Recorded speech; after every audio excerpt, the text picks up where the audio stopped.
Okay, what is today? Tuesday, the 13th, I believe. 4 o'clock in the afternoon. Finally got out here and decided to get something going on this 529 chassis. I'm surprised the cord is in, if this is an original, since it doesn't look like it was touched too much underneath. The cord is great shape, but I somehow don't feel this is an original, although it might have been replaced some time ago, because of this notation on the schematic: 2 third wire in AC cord. And there's another one over here. It says shortwave antenna in AC cord, connects to band switch. Well, yeah, there is one that comes off here. It usually comes out this little hole right here. No, yeah, it usually comes out this little hole right here, and runs alongside the power cord. Well, it ain't there, so I'm thinking this has been changed somewhere in the past with a rather vintage one, 2-prong, unpolarized. So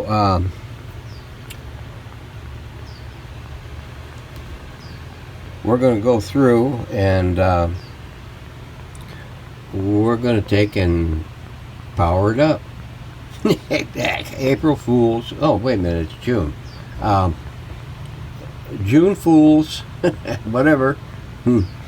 No, I'm gonna clip that off and get rid of it because it's getting upgrades. We're gonna go through and pull the tube. First thing, pull the tubes. That way you don't break them. These here will easily break. These here won't, but you may fracture the envelope on the tube. So pull the tubes. Next thing would be I got my paperwork in order. I have papers, and they say I gotta go here. Well, we went through and we identified all the pieces to Mises in here, so that way I know where I'm at. This is my map. So, and I blew this up. I mean, it's about 11/17, somewhere around in there. So, and it's cut and pasted. So, but I've been thinking about getting an 11/17 printer though, but they're looking a little expensive these days. So I've got these all identified. Well, I didn't get that one. That's a dual patter there. But I got all these identified and everything. I got to go through and set all the tube pin outs for each of these tubes. With the coordinated with the parts list. I've got the tone controls color coded, so I can tell which one I'm looking at is which. Now, if you noticed here, I never knew this till somebody at the Antique Radio Forum pointed it out to me. 2 are normally closed, and all the rest are normally open. So that there is dependent on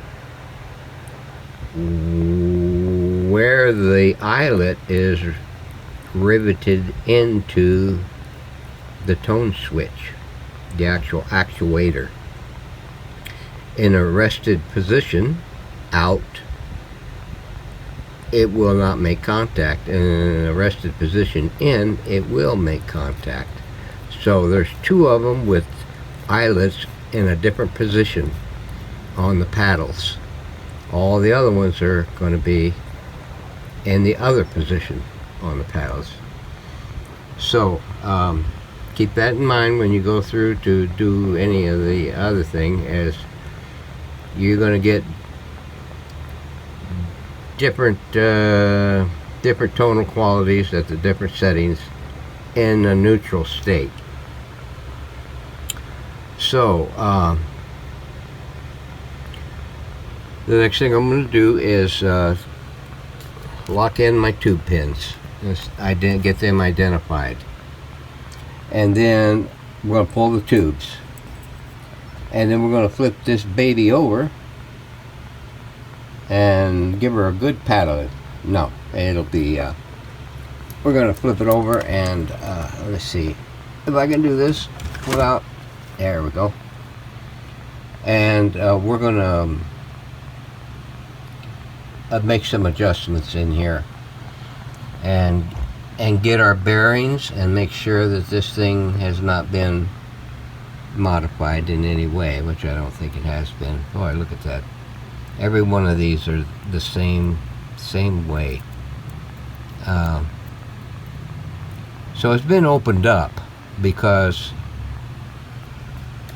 it's had it. This thing is missing. There's a tongue on this thing that covers this portion up. The top portion of it is still intact, so I'm thinking the top side of these contacts aren't going to be too bad. You can see here, right here, this little bumper thingy, rubber baby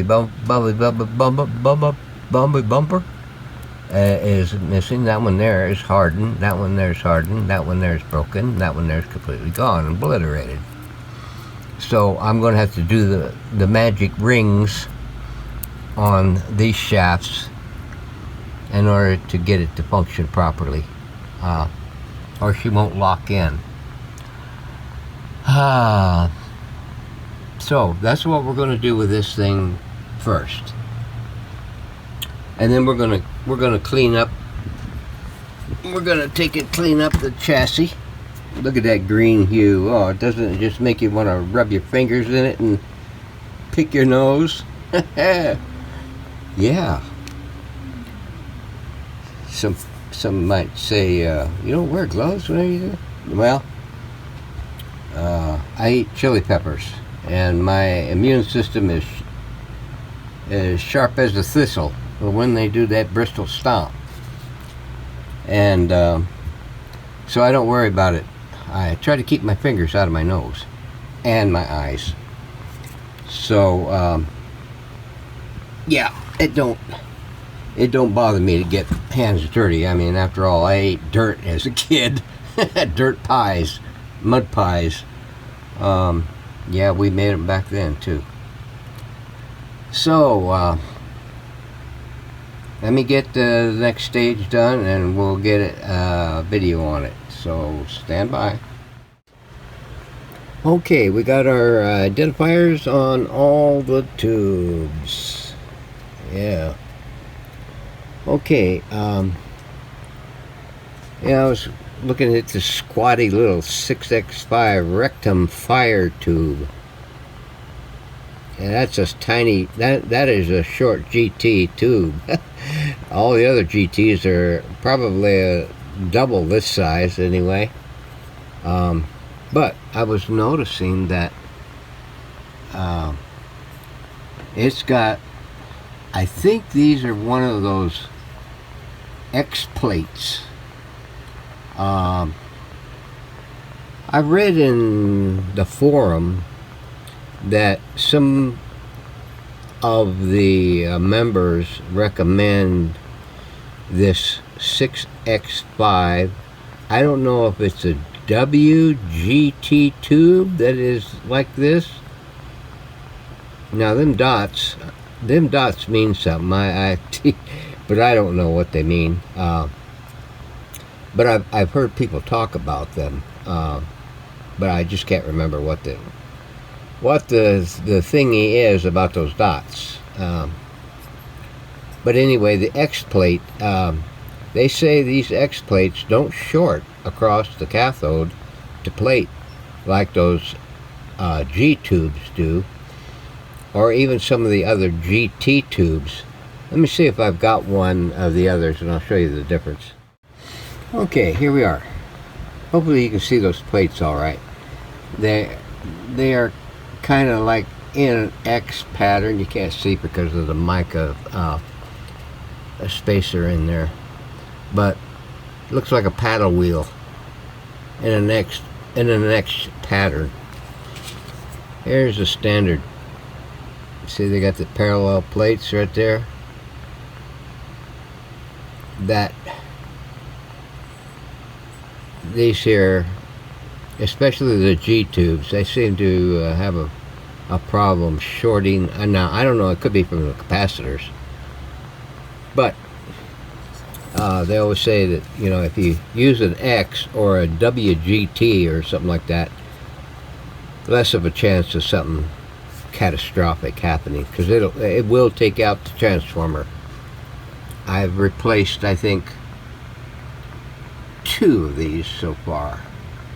One in a 633 chassis, and the other one I think was in a 529 chassis.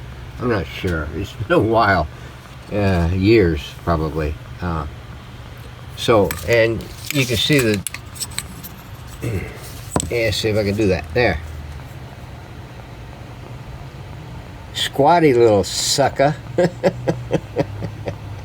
Okay, so yeah, this was in my trash stash. This was in my dumping grounds, because I bust apart the octal basis for the pins, and I use the pins for other things that I build, like those what were they, those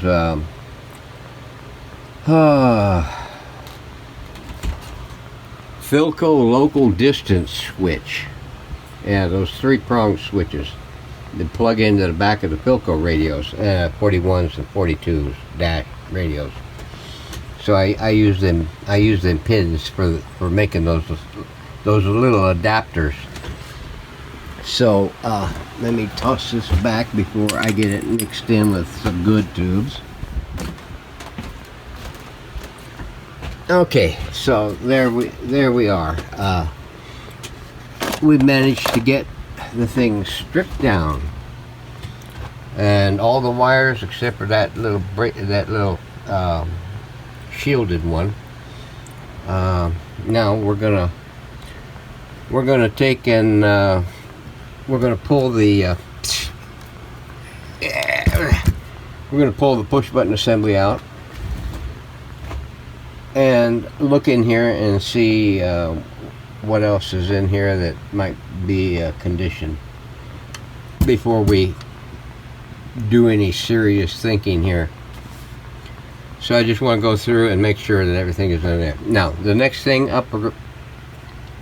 scheduled up is going to be testing the coils and the other coils. So we're going to make sure that everything is viable in there. Yeah, some of the wires on that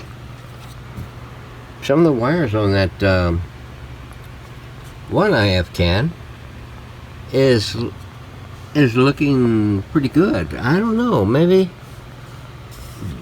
there's always one wire in one of the IF cans that is rubberized insulation on it, and it forces you to go in and replace them all.